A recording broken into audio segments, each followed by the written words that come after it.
حضرت عائشہ رضی اللہ عنہ نے فرمایا کہ میں نے رسول اللہ صلی اللہ علیہ وآلہ وسلم سے سنا،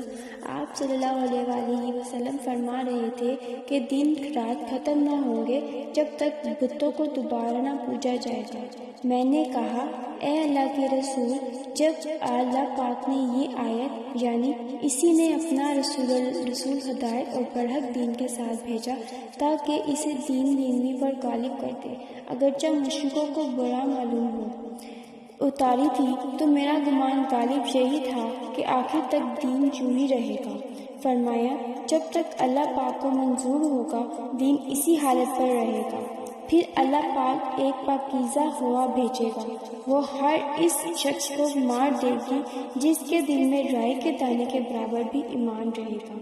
پھر برے بھی لوگ رہ جائیں گے اور اپنے باپ دادا کے دین کی طرف لوٹ جائیں گے۔ یعنی سید عائشہ رضی اللہ عنہ نے سورۃ برات توبہ والی اس آیت سے یہ سمجھا کر اسلام کا غلبہ قیامت تک رہے گا۔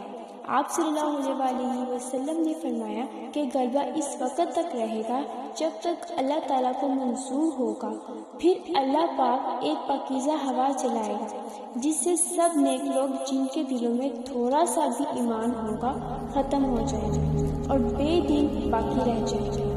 نہ ان کے دلوں میں رسول کی عظمت ہوگی نہ دین کا شوق ہوگا،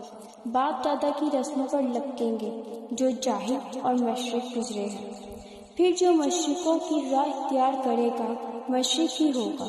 معلوم ہوا کہ آخری زمانے میں پرانا شرک بھی پھیل جائے گا۔ آج مسلمانوں میں پرانا اور نیا ہر قسم کا شرک موجود ہے، مثلا مسلمان نبی، ولی، امام، شہید وغیرہ کے ساتھ شرکیہ معاملات کر رہے ہیں۔ دیوالی، نوراز، مہر جان کے تہواروں کو منایا جا رہا ہے۔ یہ ساری رسمیں ہندوؤں اور مشرکوں کی ہیں جو مسلمانوں میں پھیلی ہوئی ہے۔ معلوم ہوا کہ مسلمانوں میں شرک کا دروازہ اسی طرح کھلے گا کہ وہ قرآن و حدیث کو چھوڑ کر باپ دادا کی رسموں کے تابع ہو جائیں گے۔